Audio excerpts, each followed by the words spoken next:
হযরত ইউনুস আলাইহিস সালামকে এই মুহররম মাসের চাঁদের 10 তারিখে হযরত ইউনুস আলাইহিস সালামকে আল্লাহ পাক মাছের পেট থেকে মুক্ত দান করেছিলেন এই মুহররম মাসের চাঁদের 10 তারিখে। এটাও খুশির খবর।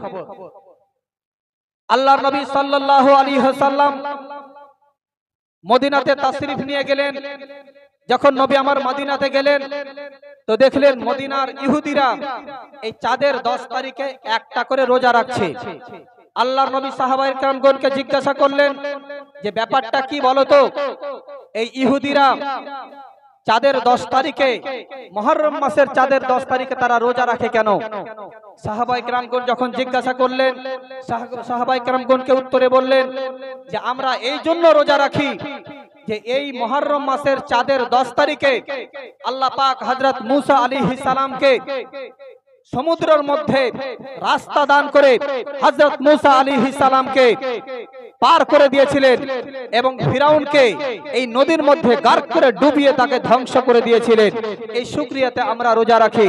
আল্লাহর নবী সাল্লাল্লাহু আলাইহি ওয়াসাল্লাম বলছেন মূসা তো আমাদের ভাই, মূসা তো আমাদের দ্বীনি ভাই।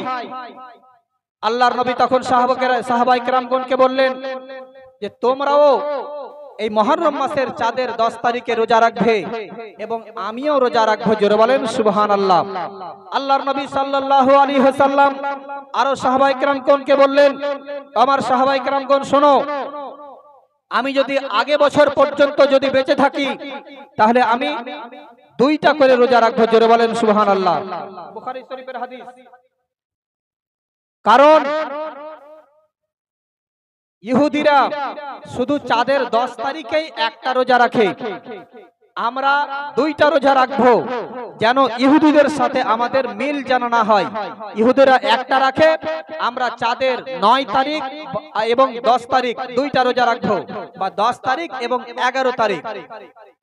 ব্রাদারান ইসলাম, 2টা রোজা রাখবো। তো আমরা সকলেই ভালো করে জানি যে এই মুহররম মাসের চাঁদের 10 তারিখে হযরতে ইমামে হুসাইন রাদিয়াল্লাহু তাআলা আনহু এবং এজিদের আপনার 2 জনের দ্বন্দ্ব হয়েছিল, ঝামেলা হয়েছিল। কারণ কি? একমাত্র একটাই কারণে, এজিদ চাইছিল যে ইমামে হুসাইন রাদিয়াল্লাহু তাআলা আনহু আমার বাইত যেন গ্রহণ করে, ইমামে হুসাইন যেন আমার হাতে হাত রেখে যেন মুরিদ হয়ে যায়, ইমামে হুসাইন যেন আমার বাইত গ্রহণ করে। বাইত শব্দের মানে হলো যে আপনার নিজেকে বিক্রি করে দেওয়া। এখন আমি আমার এই মোবাইলটাকে আমি মামার কাছে বিক্রি করে দিলাম, তাহলে এই মোবাইলের প্রতি কি আমার আর কোনো অধিকার থাকবে বাবা? বলেন। আচ্ছা, বুঝতে পারছেন আমার কথা? মোবাইলের প্রতি কি আমার আর কোনো অধিকার থাকবে? আর অধিকার থাকবে না। যেহেতু আমি পয়সার বিনিময়ে মামার কাছে মোবাইলটা আমি বিক্রি করে দিয়েছি, মোবাইলের প্রতি আমার আর অধিকার থাকবে না। আমি বলতে চাই হযরত ইমাম হুসাইন রাদিয়াল্লাহু তাআলা আনহু এজিদের হাতে কেন হাত দিয়ে বিক্রি হবে? কারণ হযরত ইমাম হুসাইন রাদিয়াল্লাহু তাআলা আনহু আগেই আমার নবী মুস্তাফার হাতে বিক্রি হয়ে গেছেন। জোরে বলেন সুবহানাল্লাহ। যেই জিনিসটা একবার বিক্রি হয়ে যায় সেই জিনিসটা আর দ্বিতীয়বার বিক্রি হয় না। হযরত ইমাম হুসাইন রাদিয়াল্লাহু তাআলা আনহু কেন এজিদের হাতে হাত রাখেননি? কারণ এজিদ ছিল আপনার সুদখোর, এজিদ ছিল মদখোর, এজিদ ছিল জিনাখোর, এজিদ ছিল আপনার বেঈমান, এজিদ ছিল আপনার ওয়াদা ভঙ্গকারী। এজিদ আপনার মদিনার জামে মসজিদে, মদিনার মসজিদে নববীতে আপনার উট এবং ঘোড়াকে বাঁধিয়ে সেখানে প্রসাব এবং পায়খানা করিয়েছিল। এজিদ আপনার মদিনার মহিলাদেরকে 3 দিন পর্যন্ত আপনার ধর্ষণ করেছিল। আপনার মসজিদে নববীতে ঘোড়া বাঁধিয়ে মসজিদের ভিতরে আপনার প্রসাব পায়খানা করিয়েছিল। এই রকম এজিদ শয়তানের হাতে হযরত ইমাম হুসাইন কি করে আপনার হাত রাখতে পারে? কি করে এজিদ আপনার ইমামে হুসাইন এজিদের কি করে আপনার বাইত গ্রহণ করতে পারে? ইমাম হুসাইন তো হচ্ছে বাদশা, ইমামে হুসাইন তো হচ্ছে দ্বীনের খুঁটি। হযরত ইমাম হুসাইন রাদিয়াল্লাহু তাআলা আনহু তো হচ্ছে ইসলাম, দ্বীন ইসলাম। ব্রাদারান ইসলাম, এই জন্য হযরতে ইমামে হুসাইন রাদিয়াল্লাহু তাআলা আনহু এজিদের হাতে হাত রাখেননি। আজকে যদি আমরা যদি হুসাইনি মুসলমান হই, আজকে যদি অরিজিনালে যদি আমরা হুসাইনকে মেনে থাকি, তাহলে আমাদেরকে নামাজ পড়তে হবে। কারণ ইসলাম আমাদেরকে নামাজ পড়তে বলেছে। ইসলাম মদকে সাপোর্ট করে না, ইসলাম জুয়াকে সাপোর্ট করে না, ইসলাম ঢোল তাবলাকে সাপোর্ট করে না, ইসলাম আপনার ব্যভিচারীকে সাপোর্ট করে না, ইসলাম আপনার জেনাখোরকে সাপোর্ট করে না, ইসলাম আপনার খারাপ কাজকে সাপোর্ট করে না। আর এই সব খারাপ কাজগুলো এজিদের মধ্যে ছিল।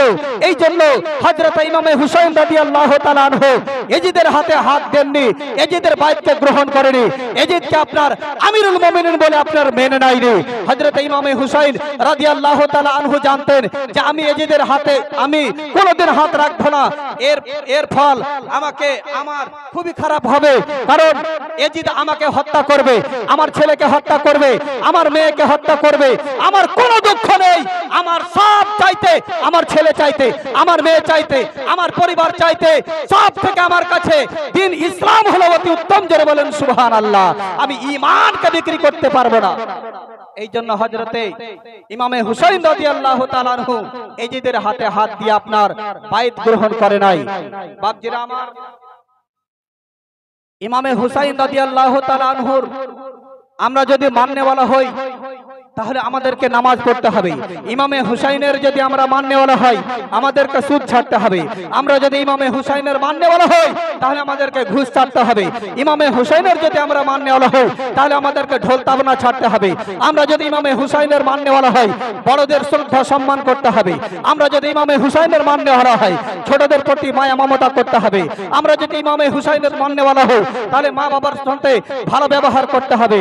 আমরা যদি ইমামে হুসাইনের মাননেওয়ালা হই, দিন ইসলামের প্রত্যেকটা নিয়ম নীতি অনুসারে আমাদেরকে জীবন যাপন করতে হবে।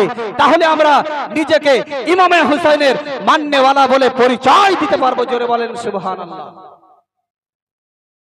বাপজিরা আমার, হযরত ইমামে হুসাইন রাদিয়াল্লাহু তাআলা আনহুর দ্বন্দ্ব এজিদের সঙ্গে হয়েছিল। এই এজিদ কি করে ক্ষমতা পেয়েছিল, এজিদ কি করে গভর্নর হয়েছিল, এজিদ কি করে আপনার বাদশা হয়েছিল, শুনবেন আপনারা, শুনবেন বাপজিরা আমার। একবার মহব্বতে জোরে বলুন সুবহানাল্লাহ, মহব্বতে জোরে বলুন সুবহানাল্লাহ। তো হযরতে ইমামে হুসাইন রাদিয়াল্লাহু তাআলা আনহু গর্দনকে কাটিয়ে দিয়েছে, কিন্তু ঈমানকে বিক্রি করেনি। হযরত ইমামে হুসাইন যদি চাইতেন, তাহলে এজিদের কাছ থেকে অনেক টাকা পয়সা নিতে পারতেন। হযরত ইমামে হুসাইন রাদিয়াল্লাহু তাআলা আনহু সেদিন পয়সার কাছে বিক্রি হয়নি। ইমামে হুসাইন যদি সেদিন এজিদের হাতে হাত দিয়ে যদি বায়াত গ্রহণ করত, তাহলে আজ পৃথিবীর মানুষ বলতো যে নবীর নামাসা হয়ে, নবীর নাতি হয়ে হযরত ইমামে হুসাইন রাদিয়াল্লাহু তাআলা আনহু পয়সার কাছে ঈমানকে বিক্রি করে দিয়েছে, ইসলামকে বিক্রি করে দিয়েছে। আজকে পৃথিবীর মানুষ আপনার বলতো। এই জন্য হযরত ইমামে হুসাইন পৃথিবীর মানুষকে এটা শিক্ষা দিয়ে গেলেন যে এই পৃথিবীর মানুষ দেখো, আমার কাছে, আমার সামনে এত ধন দৌলত থাকার পরেও আমি ধন দৌলতকে সাপোর্ট করি নাই, আমি ঈমানকে বিক্রি করিনি। আমি ইমামে হুসাইন দিন ইসলামের জন্য গর্দানকে কাটিয়ে দিয়েছি, কিন্তু এই বাতিল ইয়াজিদের সঙ্গে হাত আমি মিলাইনি। এজিদ কি করে হুকুমত পেয়েছিল? এজিদের বাবার নাম ছিল আমিরে মুআবিয়া রাদিয়াল্লাহু তাআলা আনহু। জোরে বলেন সুবহানাল্লাহ। আমিরে মুআবিয়া রাদিয়াল্লাহু তাআলা আনহু একজন আল্লাহর নবীর খুব একজন কাছের সাহাবী ছিলেন। হযরতে আমিরে মুআবিয়া রাদিয়াল্লাহু তাআলা আনহু খুব নবীজিকে ভালোবাসতেন। আহলে বাইতের প্রতি তার খুবই মায়া মমতা ছিল। আহলে বাইতকে প্রচুর ভালোবাসতেন। হযরতে ইমামে হুসাইন রাদিয়াল্লাহু তাআলা আনহুকে অত্যন্ত ভালোবাসতেন। আহলে বাইতকে প্রচুর মহব্বত করতেন। তো হযরতে আমিরে মুআবিয়া রাদিয়াল্লাহু তাআলা আনহুর যখন ইন্তিকালের সময় হলো, তখন তার ছেলে এজিদ এসে তার আব্বা জান হযরতে আমিরে মুআবিয়াকে জিজ্ঞাসা করলো যে আব্বা জান, আপনার ইন্তিকালের পরে বাদশা কে হবে? আপনার ইন্তিকালের পরে আমিরুল মুমিনিন কে হবে? তখন হযরতে আমিরে মুয়াবিয়া রাদিয়াল্লাহু তাআলা আনহু বাবা উত্তরে বলেছিল যে আমার বেটা ইয়াজিদ, আমি দেখতে পাচ্ছি আমার মৃত্যু খুব কাছে, হয়তো আমি আর পৃথিবীর জামিনে হয়তো আমি আর থাকবো না, আমি হয়তো আর বেশি বাঁচবো না, এই জন্য আমি তোমার হাতেই এই বাদশাহীটা তুলে দিয়ে যাব। জোরে বলেন সুবহানাল্লাহ। তোমার হাতেই আমি বাদশাহী সঁপে দেব, তোমাকে আমি বাদশা বানিয়ে যাব, তোমাকে আমি আমিরুল মুমিনিন বানিয়ে যাব, তোমাকে আমি খলিফা বানিয়ে যাব। ব্রাদারান ইসলাম, হযরতে আমিরে মুয়াবিয়া রাদিয়াল্লাহু তাআলা আনহু বলে, আমার বেটা ইয়াজিদ রে, আমার ইন্তিকালের পরে আমি তোমাকে খলিফা বানিয়ে যাব। আমার বাবারা, এবার যেন হযরতে আমিরুল মুমিনিন তোমাকে বানিয়ে যাব। এবার হযরতে আপনার আমিরে মুয়াবিয়া রাদিয়াল্লাহু তাআলা আনহু এবার তার ছেলে ইয়াজিদকে ডেকে বলে, আরে বেটা ইয়াজিদ, একটা কথা শুনো রে বেটা, যখন তুমি বাদশা হয়ে যাবে, যখন তুমি আমিরুল মুমিনিন হয়ে যাবে, যখন তুমি খলিফা হয়ে যাবে, তখন তুমি ইমামে হুসাইনের পরিবারের সঙ্গে কোন রকমের অত্যাচার করবে না, হযরত ইমামে হুসাইনের ছেলের সঙ্গে অত্যাচার করবে না, হযরত ইমামে হুসাইনের মেয়ের সঙ্গে কোন রকমের অত্যাচার করবে না, আহলে বাইতের সঙ্গে কোন রকমের অত্যাচার করবে না, তাদের সঙ্গে কোন রকমের খারাপ ব্যবহার করবে না, হযরত ইমামে হুসাইনের সঙ্গে ভালো ব্যবহার রাখবে।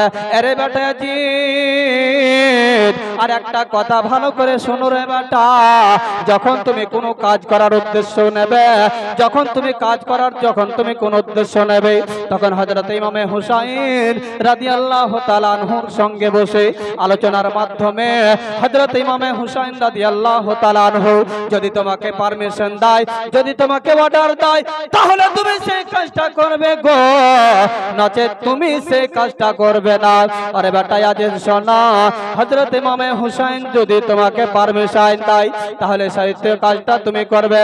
আরে বেটা ইয়াজিদ, আরো একটা কথা শোনো, পরে তুমি তোমার পরিবারকে পরে তুমি কাপড় দেবে, আগে ইমামে হুসাইন রাদিয়াল্লাহু তাআলা আনহুকে আগে কাপড় দেবে, তার পরিবারকে আগে কাপড় দেবে, পরে তুমি তোমার পরিবারের মুখে খাবার তুলে দিবে, আগে ইমামে হুসাইন রাদিয়াল্লাহু তাআলা আনহু এবং তার পরিবারের মুখে আগে খাবার তুলে দেবে, তারপরে তুমি তোমার পরিবারের মুখে তুমি পরে পানি দেবে, আগে ইমামে হুসাইনের পরিবারের মুখে আগে পানি তুলে দেবে, আগে তুমি নিজে পরে খরচ করবে, আগে তুমি ইমামে হুসাইন রাদিয়াল্লাহু তাআলা আনহুর পরিবারের মুখে আগে তুমি খাবার তুলে দেবে। আমার বাবারা, এবার এরকম করে বলার পরে ইয়াজিদ বলছে, আব্বা গো, আপনার প্রত্যেকটা কথা আমি মেনে নিলাম। ইয়াজিদকে আবার বলে, ওরে বেটা ইয়াজিদ, আর একটা কথা শোনো রে, ইমামে হুসাইন রাদিয়াল্লাহু তাআলা আনহু জান্নাতে যুবকদের সরদার হবে। ইমামে হুসাইনের আম্মা মা ফাতেমাতুজ জোহরা রাদিয়াল্লাহু তাআলা আনহু জান্নাতে মহিলাদের সরদার হবে। ইমামে হুসাইনের নানা জান্নাতে তার হাতে শাফাতের তাজ থাকবে। দয়ার নবী, মায়ার নবী আমার, কাল কিয়ামতের ময়দানে গুনাহগার উম্মতেরা আপনার শাফাত করবে। জোরে বলেন সুবহানাল্লাহ। অতএব বেটা ইয়াজিদ, ইমামে হুসাইনের সঙ্গে ভালো ব্যবহার করবে, ইমামে হুসাইনকে কোনোদিন কষ্ট দেবে না। ইমামে হুসাইনকে যদি কষ্ট দাও, ইমামে হুসাইন যদি দুঃখ পায়, আমার নবী মুস্তাফা দুঃখ পাবে।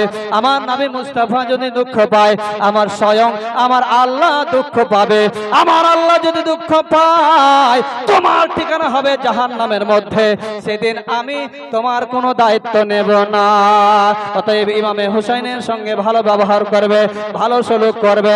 এবার আপনার ইয়াজিদ তখন তার আব্বা জান হযরতে আমিরে মুয়াবিয়া রাদিয়াল্লাহু তাআলা আনহুর হাতে আপনার হাত রেখে আপনার ওয়াদা করল, বলেন, আব্বা গো, আপনি যে কথাটা বলবেন, আমি প্রত্যেকটা কথার উপরে আমি অক্ষরে অক্ষরে পালন করব। জোরে বলেন সুবহানাল্লাহ। কিন্তু এই ইয়াজিদ শয়তান আপনার তার আব্বার ইন্তেকালের পরে একটাও কথা আপনার মানেনি। হযরতে আমিরে মুআবিয়া হযরতে আমিরে মুআবিয়া রাদিয়াল্লাহু তাআলা আনহু আবার ইয়াজিদকে ডেকে বলল, আরে বেটা ইয়াজিদ, আরো একটা কথা শোনো রে বেটা, আবার ইন্তেকালের পরে আমাকে যখন গোসল দেবে, নেককার মানুষের হাত দ্বারা আমাকে গোসল করাবে। গোসল করার পরে আমার কাফনের জন্য বাজার থেকে কোনো কাপড় খরিদ করে আনবে না। ওই যে দেখতে পাচ্ছ আমার ঘরে যে চাদরটা রাখা আছে, ওই চাদরটা কেটে আমার কাফন বানাবে। এই যে এবার জিজ্ঞাসা করলা, আব্বা গো আপনি ওই কাপড়টা কোথায় পেয়েছেন গো আব্বা, একটু দয়া করে বলেন না, ওই কাপড়টাকে আপনি এত হেফাজত করে কেন রেখেছেন? তখন হযরতে আমিরে মুআবিয়া রাদিয়াল্লাহু তাআলা আনহু উত্তরে বলেছিল, আরে বেটা ইয়াজিদ,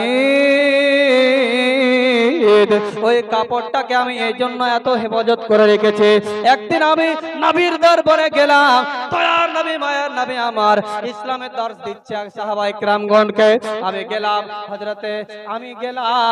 দয়ার নবী মায়ার নবী আমার আমাকে বড় ভালোবেসে আমাকে এই চাদরখানা দিয়েছে।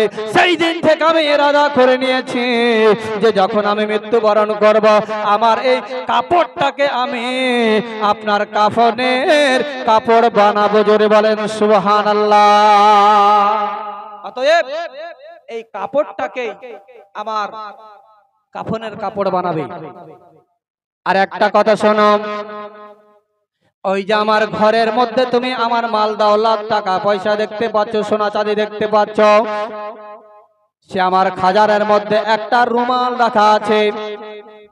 ওই রুমালের মধ্যে দেখতে পাবে দয়ার নবী মায়ার নবীর কয়েকটা চুল মোবারক রাখা আছে এবং নাখুন মোবারক রাখা আছে।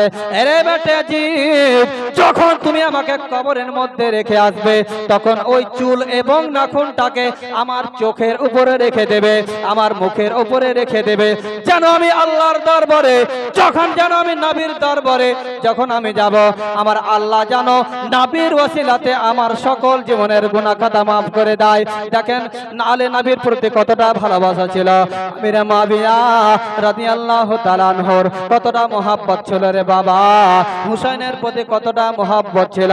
এরকম করে যখন আপনার তার ছেলে ইয়াজিদকে বারবার করে বলতে লাগলো, এবার ইয়াজিদ বলল, আব্বা গো আপনি কোনো চিন্তা করিয়েন না, আপনার প্রত্যেকটা কথা আমি মানব। হযরতে আমিরে মুআবিয়া রাদিয়াল্লাহু তাআলা আনহু ইয়াজিদকে এরকম পরামর্শ দিয়ে হযরতে আমিরে মুআবিয়া রাদিয়াল্লাহু তাআলা আনহু ইন্তেকাল করলেন। বাবা, যখন আমিরে মুআবিয়া রাদিয়াল্লাহু তাআলা আনহু ইন্তেকাল করলেন, তো হযরতে আমিরে মুআবিয়া রাদিয়াল্লাহু তাআলা আনহুকে দামেস্কের সবথেকে বড় কবরস্থানের মধ্যে দাফন করা হলো। দাফন করার পরে ইয়াজিদ এবার বাদশা হয়ে গেল। ইয়াজিদ এবার তাখতে বসে গেল, গদিতে বসে গেল। গদিতে বসে যাওয়ার পরে ইয়াজিদের মধ্যে অহংকার চলে আসলো, যে আব্বা তো বলে গেছে যে যখন তুমি কোনো কাজ করবে ইমামে হুসাইনের সঙ্গে পরামর্শ করবে, ইমামে হুসাইন যদি অনুমতি দেয় তাহলে সেই কাজটা করবে, নচেত করবে না। আমি বাদশা হয়ে ইমামে হুসাইনের কাছে পরামর্শ নিতে যাব? আমি বাদশা হয়ে ইমামে হুসাইন আমাকে যেটা কথা বলবে সেটা আমাকে শুনতে হবে? এটা কোনোদিন হতে পারে না, ইম্পসিবল, কোনোদিন হতে পারে না। ইয়াজিদের মধ্যে অহংকার চলে আসলো। আমাদের মধ্যে বাপ দেখবেন, যখন মানুষ একটু বড় পদে চলে যায় তখন নিচেকার মানুষকে আর চিনতে পারে না, ঠিক কিনা বাপ? আর চিনতে পারে না। তো ইয়াজিদ বলল যে আমি এই ইমামে হুসাইনের পরামর্শ নেব, ইমামে হুসাইনের কথা মতো আমাকে চলতে হবে, এটা কোনোদিনও হতে পারে না,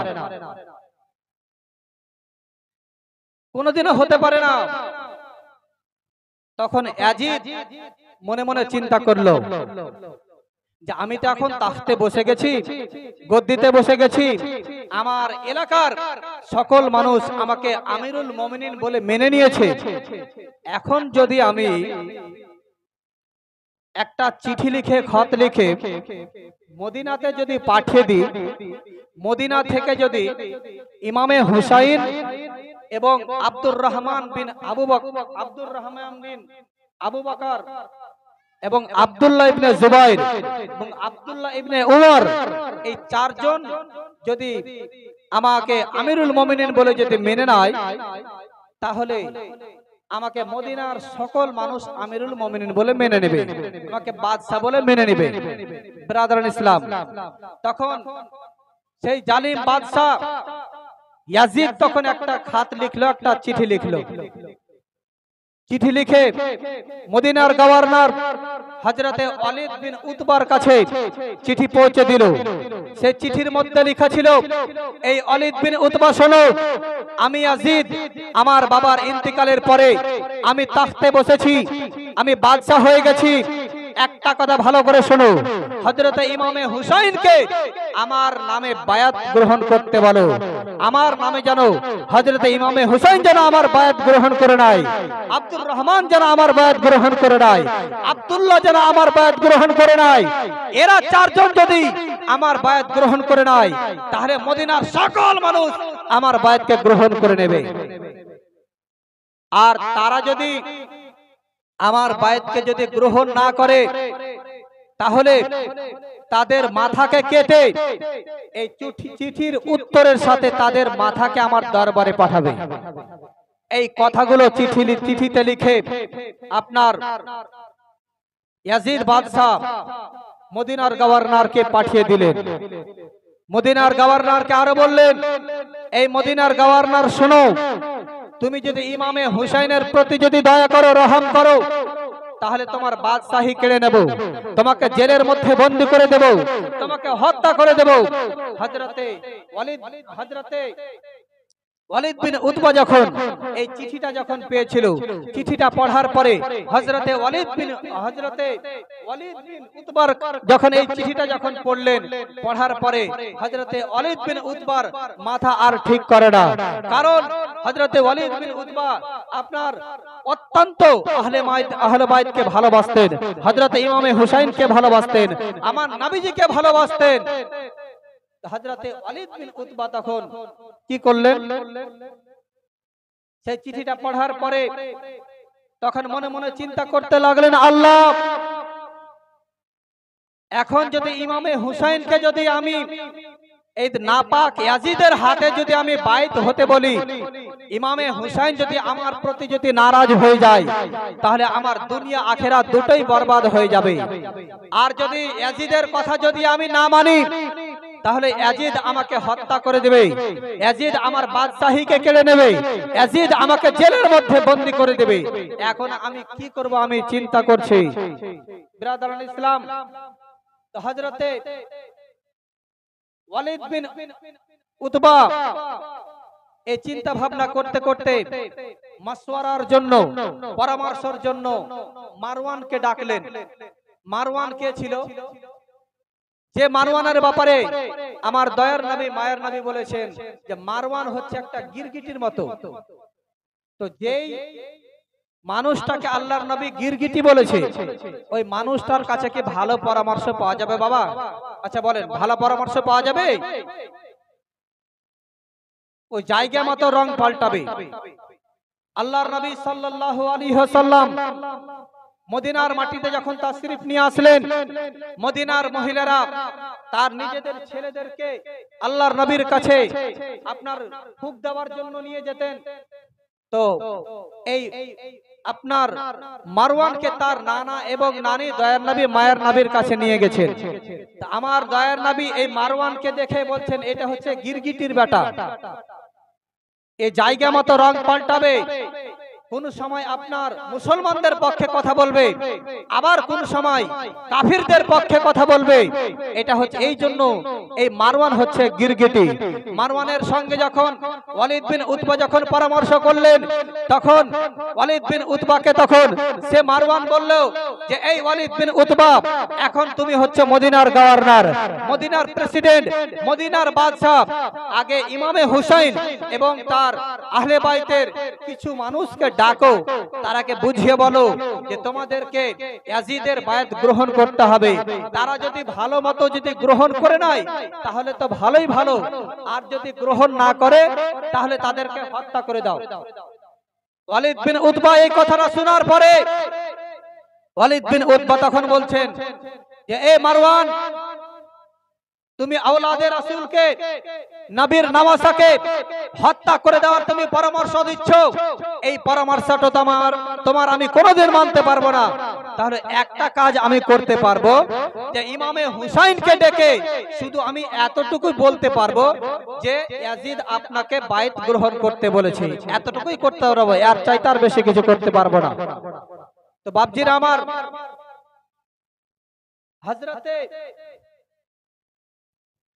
হযরতে ইমামে হুসাইন রাদিয়াল্লাহু তাআলা আনহুকে ওয়ালিদ বিন উতবা ডাকতে পাঠালেন আব্দুল্লাহকে যে যাও হযরতে ইমামে হুসাইনকে ডেকে নিয়ে আসো। ইমামে হুসাইনকে আগে বলি যে ইয়াজিদ আপনাকে তার হাতে বাইত হতে বলেছে, সে আপনাকে মুরিদ হতে বলেছে। যখন আপনার সেই আব্দুর রহমান আব্দুল্লাহ যখন গেলেন তো দেখলেন যে ইমামে হুসাইন রাদিয়াল্লাহু তাআলা আনহু এবং আব্দুল্লাহ ইবনে জুবাইর তিনা দুজনে ইশার নামাজ পড়ার পরে মসজিদের মধ্যে বসে আছে, মসজিদের মধ্যে বসে আছেন। নামাজ শেষ হওয়ার পরে মসজিদের মধ্যে বসে আছে, আল্লাহর তাসবিহ তাহলিল করছে। আব্দুল্লাহ তখন যে হযরত ইমামে হুসাইন রাদিয়াল্লাহু তাআলা আনহুকে বললেন যে এই ইমামে হুসাইন আকা, আপনাকে মদিনার গভর্নর ওয়ালিদ বিন উতবা আপনাকে ডেকেছে। হযরত ইমামে হুসাইন রাদিয়াল্লাহু তাআলা আনহু তখন এবার আব্দুল্লাহ ইবনে জুবাইরকে তখন বললেন, ওরে আমার ভাই হযরতে আব্দুল্লাহ ইবনে জুবাইর, শোনো, এই সময় হয়তো এই মদিনার বাদশা ওয়ালিদ বিন উতবা আমাদেরকে এই জন্য ডাকছে, হয়তো আমাদেরকে বলবে যে তোমরা ইয়াজিদের বাইতকে গ্রহণ করে নাও, এই জন্য হয়তো আমাদেরকে ডাকছে। এবার আপনার আব্দুল্লাহ বলছেন, হ্যাঁ আকা, আমারও এই কথাটাই আমারও মনে হচ্ছে, ঠিক আছে চলেন। এবার হযরতে ইমামে হুসাইন রাদিয়াল্লাহু তাআলা আনহু আপনার আহলে বাইতের কিছু যুবককে নিয়ে, তার কিছু চাহনেওয়ালাকে নিয়ে আপনার মদিনার বাদশার বাড়িতে ওয়ালিদ বিন উতবার বাড়িতে চলে আসলেন।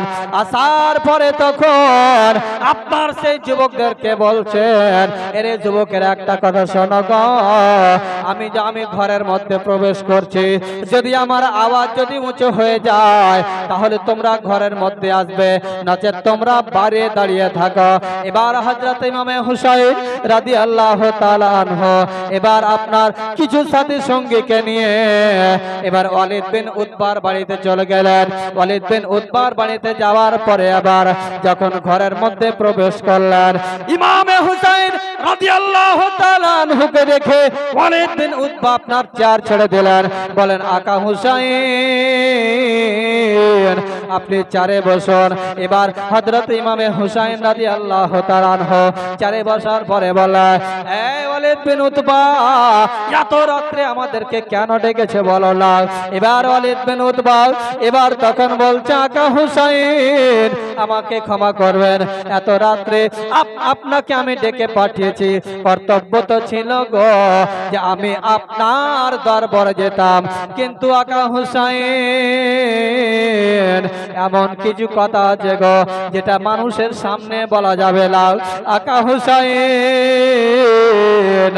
হযরতে আমিরে মুআবিয়া রাদিয়াল্লাহু তাআলা আনহু ইন্তেকাল করে গেছেন। হযরত ইমামে হুসাইন রাদিয়াল্লাহু তাআলা আনহু হযরতে আমিরে মুআবিয়া রাদিয়াল্লাহু তাআলা আনহুর ইন্তেকালের খবর শুনে ইন্না লিল্লাহি ওয়া ইন্না ইলাইহি রাজিউন পড়লেন। হযরতে আমিরে মুআবিয়ার জন্য দোয়া করলেন যে আল্লাহ যেন হযরতে আমিরে মুআবিয়া রাদিয়াল্লাহু তাআলা আনহুকে আপনার জান্নাতবাসী করে। হযরত ইমামে হুসাইন রাদিয়াল্লাহু তাআলা আনহুকে বললেন, ওয়ালিদ বিন উতবা বললেন, আকা হুসাইন হযরতে আমিরে মাবিয়া ইন্তেকাল করার পরে তার ছেলে ইয়াজিদ আপনার তাখতে বসে গেছে, আপনার সেখানকার গভর্নর হয়ে গেছে, আপনার খলিফা হয়ে গেছে, বাদশা হয়ে গেছে। সে চিঠি লিখেছে, খত লিখেছে, ইমামে হুসাইনকে আমার নামে বাইত গ্রহণ করতে বলো। ইমামে হুসাইন রাদিয়াল্লাহু তাআলা আনহু এই কথা শোনার পরে ইমামে হুসাইন আপনার ইমামে হুসাইনের চেহারাটা যেন আপনার রাগে লাল হয়ে গেল। ইমামে হুসাইন রাদিয়াল্লাহু তাআলা আনহু তখন ওয়ালিদ বিন উতবাকে বলল, আরে ওয়ালিদ বিন উতবা, তুমি কি জানো না আমি হচ্ছে ইমামে হুসাইন, আমি ইমামে হাসানের ভাই, আমি হচ্ছে হায়দারে কাররার হযরতে আলীর ছেলে, আমি নবী মুস্তাফার নওয়াসা। আমি ইয়াজিদের হাতে কি করে হাত রাখতে পারি?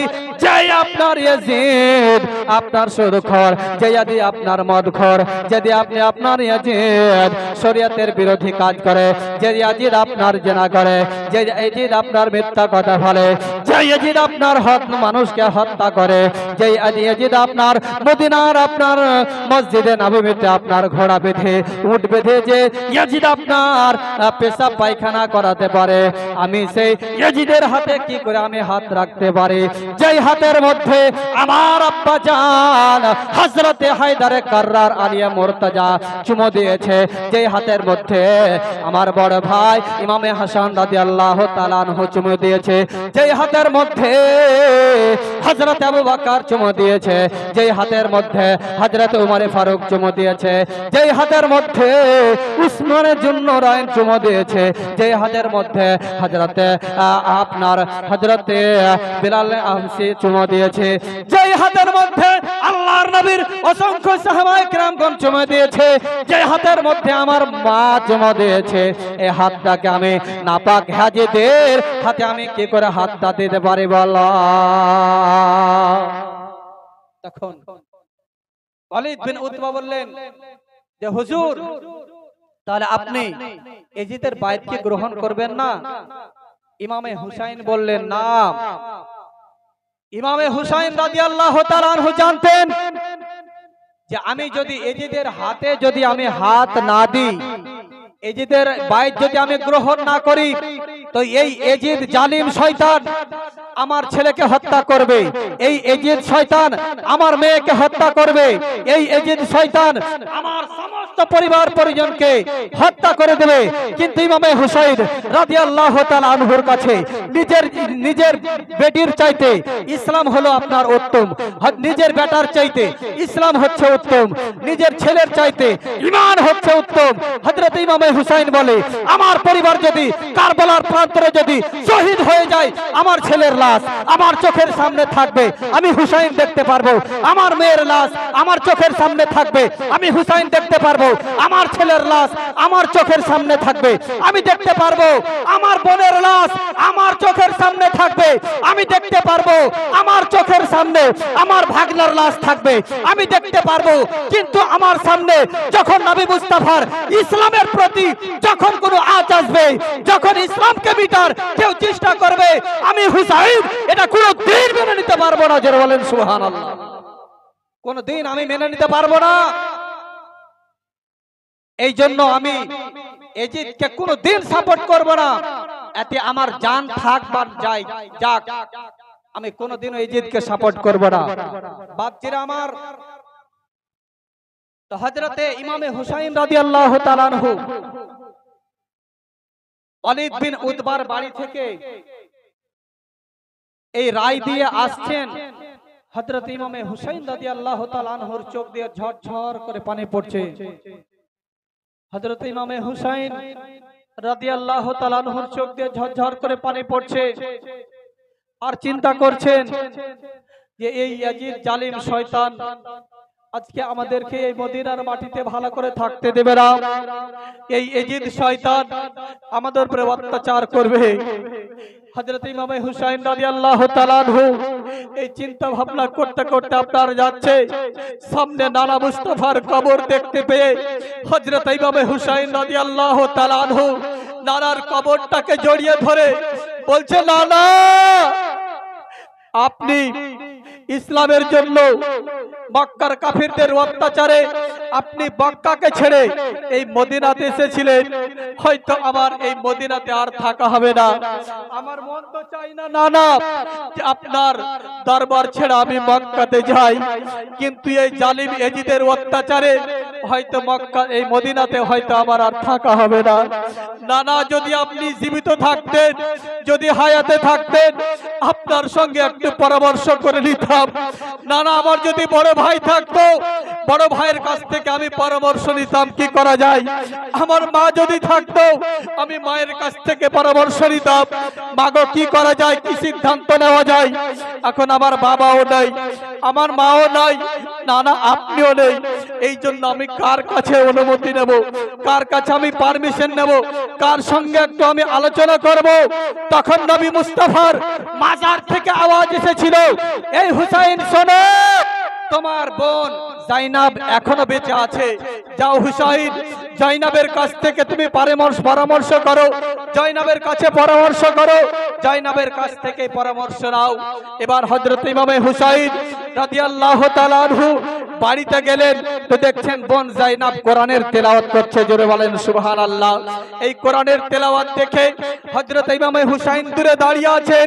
হযরত ইমামে হুসাইনের চোখ দিয়ে ঝরঝর করে পানি পড়ছে। মায়ের কথা মনে পড়ে গেল। হযরত ইমামে হুসাইন বলেন যে আমি যখন বাইরে থেকে কোনো জায়গা থেকে আমি বাড়ির মধ্যে প্রবেশ করতাম, আমি দেখতে পেতাম আমার আম্মা জান হযরতে ফাতেমাতুজ জোহরা রাদিয়াল্লাহু তাআলা আনহু কোরআনের তেলাওয়াত করতেন। মায়ের কথা মনে পড়ে গেছে। হযরত ইমামে হুসাইনের চোখ দিয়ে ঝরঝর করে পানি পড়ছে। যখন কোরআন আপনার তেলাওয়াত শেষ হলো, বোন জাইনাব ইমামে হুসাইনের মুখের দিকে তাকিয়ে বলেছিল, এই ইমামে হুসাইন তুমি কাঁদছো কেন ভাই, একটু বলো। হযরত ইমামে হুসাইন রাদিয়াল্লাহু তাআলা আনহু তখন বলেছিল, এই বোন জাইনাব, আমার চোখ দিয়ে এই যেন ঝরঝর করে পানি পড়ছে যে আমি যখন কোন বাইরে থেকে যখন আমি আসতাম, দেখতে পেতাম আমি আমার আম্মাকে কোরআনের তেলাওয়াত করত, এই জন্য মায়ের কথা মনে পড়ে গেছে। এই দিন আমার চোখ দিয়ে ঝরঝর করে পানি পড়ছে। তখন বোন জাইনাব বলেছিল, এই আমার ভাই ইমামে হুসাইন, মায়ের কথাকে আর স্মরণ করায়ও না। মায়ের কথা স্মরণ করাতে গেলে আমারও দিল আর আমি থামতে পারবো না, আমার চোখের পানি আর থামবে না। ভাই ইমামে হাসানের দুঃখের বেদনার এখনো তো আমার ঘা শুকায়নি, এই জন্য আমার ভাই হুসাইন মায়ের কথাকে আর স্মরণ করায় না।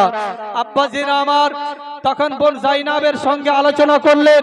বোন জাইনাবকে বলছেন, এ বোন জাইনাব, এই সময় আল্লাহর নবীর সাহাবী আমির মুআবিয়া রাদিয়াল্লাহু তাআলা আনহু ইন্তিকাল করেছেন। তার ছেলে ইয়াজিদ গভর্নর হয়েছে, তার ছেলে ইয়াজিদ বাদশা হয়েছে। সেই ইয়াজিদ খাত লিখে পাঠিয়েছে, চিঠি লিখে পাঠিয়েছে মদিনার বাদশাকে যে ইমামে হুসাইনকে আমার বায়াত গ্রহণ করতে বলো। তখন তার বোন জাইনাব উত্তরে বলেছিল, এ আমার ভাই হুসাইন, যদি তুমি ইয়াজিদের হাতে যদি হাত রাখো তাহলে কি লাভ হবে, ইয়াজিদের হাতে যদি হাত না রাখো তাহলে কি লাভ হবে, একটু শোনাও। তখন ইমামে হুসাইন রাদিয়াল্লাহু তাআলা আনহু তখন বলেছিল যে আমার বোন জাইনাব, আমি যদি এখন ইয়াজিদ নাপাক ইয়াজিদের হাতে যদি হাত রাখি তাহলে আমার ঈমান শেষ হয়ে যাবে, ইসলাম শেষ হয়ে যাবে। আর ইয়াজিদের হাতে যদি আমি হাত না রাখি তাহলে কিয়ামত পর্যন্ত ইসলাম টিকে থাকবে, জোরে বলেন সুবহানাল্লাহ। নানা মুস্তাফার দিন টিকে থাকবে, তোমার কি রায় বলো। তখন বোন জাইনাব বলেছিল, আমার ভাই হুসাইন শোনো, আমার শরীরেও আলিয়া মুর্তাজার রক্ত আছে, আমার শরীরেও নবী মুস্তাফার, আমিও হচ্ছি খানদান, আমি হচ্ছি তোমার বোন জাইনাব। আমার শোনো, একটা কথা শোনো, কারবালার প্রান্তরে যদি আমার আওনে মোহাম্মদ যদি হত্যা হয়ে যদি কতল করে যদি আমার আওনে মোহাম্মদের লাশ যদি আমার চোখের সামনে থাকে, তবু আমি দেখতে পারবো। আমার ভাই হুসাইনের লাশ যদি আমার চোখের সামনে থাকে আমি সহ্য করে নেব। আমার আহলে আয়াল পরিবারকে যদি ইয়াজিদ শয়তান যদি হত্যা করে দেয়, আমার চোখের সামনে তাদের লাশ পড়ে থাকবে, আমি নিজেকে কন্ট্রোল করতে পারবো। কিন্তু কিন্তু নানা মুস্তাফার দিনকে যে শেষ করে দেবে আমি এটা কোনো দিন মেনে নিতে পারবো না। ইয়াজিদের হাতে কোনো দিন আপনি বাইত গ্রহণ করিয়েন না। এটাই হচ্ছে আমার রায়, এটাই হচ্ছে আমার সিদ্ধান্ত। ইমামে হুসাইন রাদিয়াল্লাহু তাআলা আনহু তখন বলেছিল, বোন জাইনাব এটা হচ্ছে আমারও রায়, এটা হচ্ছে আমারও সিদ্ধান্ত। বাপজিরা আমার, সেই ইয়াজিদ শয়তানের অত্যাচারে সেই মদিনাতে আর ইমামে হুসাইন থাকতে পারেননি। ইমামে হুসাইন রাদিয়াল্লাহু তাআলা আনহু আপনার সেই ইয়াজিদ শয়তানের অত্যাচারে তার আহলে আয়াল পরিবারকে নিয়ে মদিনাতে আপনার যাবে, এই জন্য বাবার কবরের কাছে গেছে, বাবার মাজারটার কাছে গেছে। ইমামে হুসাইন রাদিয়াল্লাহু তাআলা আনহু আপনার মায়ের কবরের কাছে গেছে। বলেন আম্মা ফাতেমা, ইয়াজিদের অত্যাচারে হয়তো মদিনাতে আর থাকা হবে না গো মা, নানার দিনের খাতুরে আমাকে হয়তো মদিনা মক্কা চলে যেতে হবে। আমার মন তো চাই না, কিন্তু তারপরে আমাকে মক্কা যেতে হবে। ওগো মা, আর হয়তো এই মদিনায় থাকতে পাবো না, আমার আখেরি সালামটা নিয়ে নাও, ইমামে হুসাইনকে শেষবারের মতো দেখে নাও। এরকম করে আপনার মায়ের কবরটাকে আপনার জিয়ারত করার পরে আমার নামি মুস্তাফার কবরের কাছে চলে গেছে। ইমামে হুসাইন রাদিয়াল্লাহু তাআলা আনহু নানা মুস্তাফার কবরটাকে জড়িয়ে ধরে বলেছিল, ওগো নানা মুস্তাফা, ওগো আমার নানা, আমি ইমামে হুসাইন মদিনার মাটিতে আর হয়তো থাকতে পাবো না। নানা গো, আখেরি সালাম আমার নিয়ে নাও, আমার জন্য দোয়া করিও, আমি যেন নিজের দিলটাকে যেন সবর দিতে পারি গো লালা। এই আপনার আখেরি সালামটা আপনার করে ইমামে হুসাইন রাদিয়াল্লাহু তাআলা আনহু এবার আপনার মদিনা থেকে মক্কা যাবে। তার একটা আপনার মেয়ে, যার নাম হচ্ছে আপনার সুগরা। সুগরা 11 বছরের মেয়ে। সুগরাকে এত জ্বর এসছে যে ভালো করে দাঁড়াতে পারে না। ইমামে হুসাইন রাদিয়াল্লাহু তাআলা আনহু বলছেন, আলী আসগার, আলী আকবর, জাইনাব, তোমরা সকলে বের হও, সকলকে এই মদিনা ছেড়ে মক্কায় যেতে হবে। যখন সকলে বের হয়ে যাচ্ছেন, সুগরা তখন ইমামে হুসাইন রাদিয়াল্লাহু তাআলা আনহুকে বলছেন, আব্বা, আমি কি আপনার বেটি নয়? আজকে আপনি আমাকে একাই রেখে যাবেন এই মদিনাতে? ইমামে হুসাইন রাদিয়াল্লাহু তাআলা আনহু তখন বলেছিল, বেটি সুগরা, তোমাকে এই মদিনাতে একাই থাকতে হবে, কারণ তোমার শরীরের মধ্যে অত্যন্ত জ্বর, তুমি যেতে পারবে না মা, এই জন্য তুমি এই মদিনাতেই থাকো। সুগরাকে মদিনাতে রেখে যখন ইমামে হুসাইন তার পরিবার পরিজন আহলে বাইতকে নিয়ে যখন মক্কার দিকে রওনা হচ্ছে, সুগরা গেটের কাছে দাঁড়িয়ে ইমামে হুসাইনের দিকে তাকাচ্ছে, মার দিকে তাকাচ্ছে, দুধ ভাই আলী আসগারের দিকে তাকাচ্ছে, আর সুগরা আপনার হাউমাউ হাউমাউ করে কাঁদছে। ইমামে হুসাইনের স্ত্রী ইমামে হুসাইনকে বলছেন, ও আমার আকা হুসাইন, আমার মাথার তাজ, আজকে আমার সুগরাকে মদিনার মাটিতে আমি রেখে যাচ্ছি গো, আমার দিলটা আমার বড় ধক ধক করছে, আমার দিলটা কাঁপছে, একটু আমাকে সময় দাও, আমি সুগরার সঙ্গে দেখা করে আবার আমি ফিরে আসব, আপনার সঙ্গে আমি মদিনায় মক্কায় চলে যাব, একটা আখেরি দেখা আমার সঙ্গে আমাকে সুগরার সঙ্গে করতে দাও। এবার হযরতে ইমামে হুসাইনের স্ত্রী সুগরার আম্মা তখন সুগরার কাছে আসলেন, তো সুগরা দেখছেন বিছানার মধ্যে কাঁদতে কাঁদতে শুয়ে গেছে। সুগরার মাথাতে যখন হাত দিয়েছে তখন ঘুমটা ভেঙে গেছে। মা বলে সুগরা একদম কেঁদে উঠেছে, বলেন, মা, আপনি কি মদিনাতেই থাকবেন? আপনি কি আমার কাছেই থাকবেন? আপনি আর যাবেন না? হযরত ইমামে হুসাইনের স্ত্রী সুগরার আম্মাজান বলেছিল, আমার বেটি সুগরা, আমি জাস্ট তোমার সঙ্গে একটু দেখা করার জন্য এসেছি রে বেটি, আমি এই মদিনাতে থাকবো না। সুগরা তখন বলল, মা, আমি একাই এই মদিনাতে কি করে থাকবো? তখন সুগরাকে বলেছিল, সুগরা, তুমি তোমার নানির কাছেই থাকো। ইমামে হুসাইন বলেছিল, ওরে আমার বেটি, তোমাকে আমি 1 মাস পরে এই মদিনা থেকে তোমাকে আবার মক্কা নিয়ে যাব। ইমামে হুসাইন তার পরিবারকে নিয়ে সকলকে নিয়ে আপনার মদিনা থেকে এই জালিম অত্যাচারী ইয়াজিদের অত্যাচারে মক্কা থেকে মদিনা থেকে আপনার মক্কাতে হিজরত করেছিলেন। মক্কাতে যাওয়ার পরে যখন ইমামে হুসাইন রাদিয়াল্লাহু তাআলা আনহু যখন মক্কাতে গিয়েছিলেন, মক্কাতে যাওয়ার পরে কুফার মানুষ শুনতে পেয়েছে যে ইমামে হুসাইন আপনার মদিনা থেকে মক্কাতে এসেছে। তখন কুফার মানুষ আপনার খত লিখতে লাগলো, চিঠি লিখতে লাগলো যে ইমামে হুসাইন রাদিয়াল্লাহু তাআলা আনহু আপনি এই কুফা নগরে আসেন, 1 লাখ মানুষ আপনার ইসলাম গ্রহণ করবে, আপনার বাইত গ্রহণ করবে। খাকে কারবালা কিতাবের মধ্যে লিখেছে যে 1000 মানুষ আপনার হাতে মুরিদ হবে। হযরতে ইমামে হুসাইন রাদিয়াল্লাহু তাআলা আনহুকে যখন চিঠির পরে চিঠি, খাতের পরে খাত যখন আপনার দিয়ে যায় সাহাবায়ে কেরামগণ, তখন হযরতে ইমামে হুসাইন সাহাবায়ে কেরামগণের সঙ্গে আপনার আলোচনা করেন। সাহাবায়ে কেরামগণ তখন বলেন, ইমামে হুসাইন আকা আপনি ওই তায়েফ নগরে যাবেন না, কারণ ওই তায়েফ নগরের মানুষের ব্যবহার ভালো নয়। তায়েফ নগরের মানুষ হচ্ছে বেঈমান, তারা কথা দিয়ে কথা রাখে না। হয়তো আপনাকে আপনার বাবার মতো এই তায়েফের মানুষ হয়তো আপনাকে হত্যা করে দেবে, এটা হচ্ছে তাদের ষড়যন্ত্র। এই জন্য আপনি এই মক্কা থেকে তায়েফে যেন না। ব্রাদারান ইসলাম, এখন যদি ধারাবাহিক ভাবে কারবালা পর্যন্ত যদি এই ঘটনাটুকু বলি তাহলে আরো 1 দিন সময় লাগবে বা 2 দিন সময় লাগবে।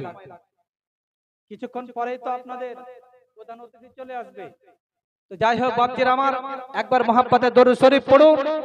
আমি নবীজির পাগল, আমি মদিনার পাগল, আমি নবীজির পাগল, আমি মদিনার পাগল, আমি নবীজির পাগল, আমি মদিনার পাগল।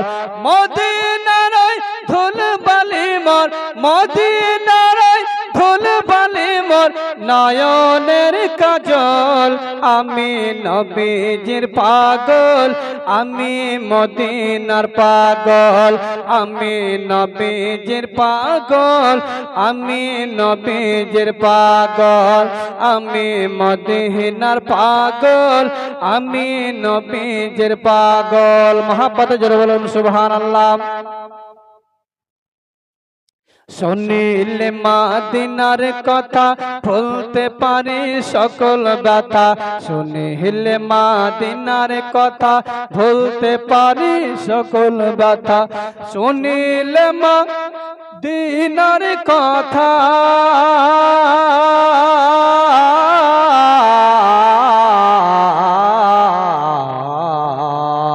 শুনিলে মদিনার কথা ভুলতে পারি সকল ব্যথা, শুনিলে মদিনার কথা ভুলতে পারি সকল ব্যথা, নবীর প্রেমে দিতে পারে নিজের জীবন, আমি নবীজির পাগল, আমি মদিনার পাগল, আমি নবীজির পাগল, আমি মদিনার পাগল।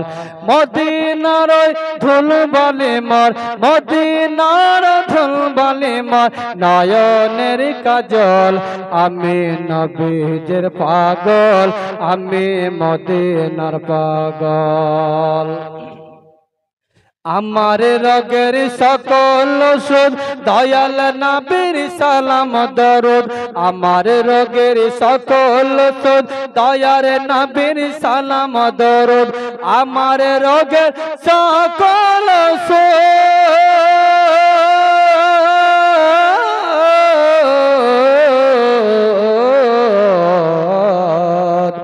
আমার রোগের সকল ওষুধ দয়াল নবীর সালাম দরুদ। ভক্তি জিতে পড়ি যখন, ভক্তি জিতে পড়ে যখন হয় সুস্থ সবল, আমি নবীজির পাগল, আমি মদিনার পাগল, আমি নবীজির পাগল, আমি মদিনার পাগল। আল্লাহুম্মা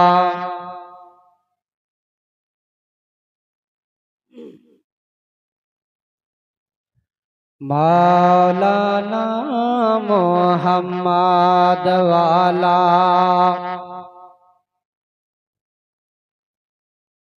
মাওলানা মুহাম্মদ ওরে আসগার, জসনে রে তুই কারবালার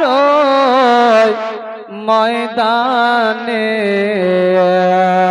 কচি বুকে মারবে রে তীর, সইবে রে বাপ কেমনে। আল্লাহুম্মা সাইয়্যিদিনা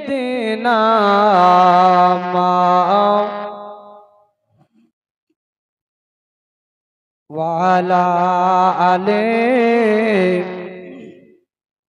মাওলানা মুহাম্মদ সাল্লাল্লাহু আলাইহি ওয়াসাল্লাম। আবার বাবাজেরা গো, এবার হযরত ইমামে হুসাইন রাদিয়াল্লাহু তাআলা আনহু আপনার কারবালার প্রান্তরে যাবে। এই জন্য বাবা আলীর আপনার পাগড়ি আপনার নানা মুস্তাফার পাগড়ি খানাকে আপনার মাথায় দিয়েছে, আলী আপনার আলিয়া মুর্তাজার আপনার তরবারি খানাকে হাতে নিয়েছে। আপনার দোলদিলের উপরে হযরত ইমামে হুসাইন রাদিয়াল্লাহু তাআলা আনহু আপনার সওয়ার হয়ে গেছে, কারবালার প্রান্তরে যাবে। এই জন্য আপনার দোলদের উপরে যখন সওয়ার হয়ে গেছে, হযরত ইমামে হুসাইনের বেটি সাকিনা আপনার হযরত ইমামে হুসাইনের হাত কানাকে ধরে নিয়েছে। বলেন আব্বা গো, পৃথিবীর জমিনে আমাদের মা নাই, আপনি আর কারবালার প্রান্তরে যেন লাগো আব্বা, আপনার কাছে টাকা চাইবো লাগো আব্বা, আপনার কাছে পয়সা চাইবো লাগো আব্বা, আপনি কারবালার প্রান্তরে যেন না। কারবালার প্রান্তরে আলী আসগার গেছে ফিরে আসে নাই, কারবালার প্রান্তরে আলী আকবর গেছে ফিরে আসে নাই, কারবালার প্রান্তরে আওনে মোহাম্মদ গেছে ফিরে আসে রে। ওগো আব্বা জান, আপনি দয়া করে কারবালার প্রান্তরে যেন না। আপনার কাছে খেতে চাইবো না, আপনার কাছে টাকা চাইবো না, আপনার কাছে ভালোবাসার চাইবো না। ওগো আব্বা জান, আপনি দয়া করে কারবালার প্রান্তরে যেন না। সুগরা আপনার সাকিনা হযরত ইমামে হুসাইনের হাত খানাকে ধরে হাওমাও করে কাঁদছে। হযরত ইমামে হুসাইনের চোখ দিয়ে ঝরঝর করে আপনার পারে পড়ছে। হযরত ইমামে হুসাইন সাকিনাকে আপনার বুকে জড়িয়ে ধরে হাওমা করে কাঁদছে। তারপরে আপনার বোন জাইনাবকে ডাক দিয়ে বলে, আরে বোন জাইনাব, আমার বেটি সুগরাকে, আমার বেটি সাকিনাকে তুমি নিয়ে যাও খেমার মধ্যে।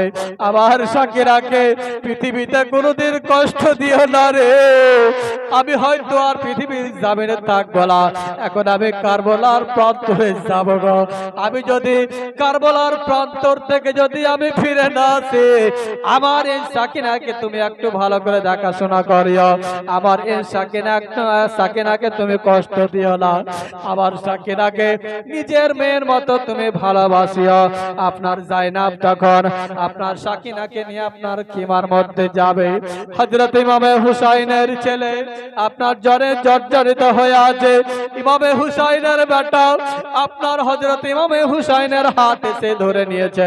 বলেন আব্বা গো, কারবালার প্রান্তরে আপনাকে যেতে দেব না গো আব্বা, আমি বেঁচে রয়েছি, আমি জাইনুল আবেদিন বেঁচে রয়েছি, আপনাকে কারবালার প্রান্তরে যেতে দেব না।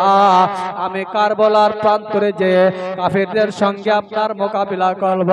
হযরত ইমামে হুসাইন রাদিয়াল্লাহু তাআলা আনহু তখন বলেছিল, এরে বেটা জাইনুল আবেদিন, তোমাকে বেঁচে থাকতে হবে রে, কারণ তুমি যদি কারবালার প্রান্তরে তুমি চলে যাও, তার এখান থেকে হুসাইনি সিলসিলা শেষ হয়ে যাবে, পৃথিবীর জমিনে হুসাইনি সিলসিলা আর থাকবে না। আরে আবুল কাসিম, এরে আমার ছেলে জাইনুল আবেদিন, তোমাকে বেঁচে থাকতে হবে। তুমি যদি বেঁচে থাকো, কাল কিয়ামত পর্যন্ত হুসাইনের সিলসিলা থাকবে। কারবালার প্রান্তরে তুমি যদি শহীদ হয়ে যাও, তাহলে কারবালার প্রান্তরে শহীদ হয়ে গেলে হুসাইনের সিলসিলা শেষ হয়ে যাবে। এই বলে আপনার ইমামে হুসাইন রাদিয়াল্লাহু তাআলা আনহু আপনার উটের উপর, আপনার ঘোড়ার উপর, আপনার দোলদোলের উপর আপনার সওয়ার হয়ে গেছে। যখন আপনার সওয়ার হয়ে গেল গো, হযরত ইমামে হুসাইন যখন দোলদোলের উপরে সওয়ার হয়ে গেল,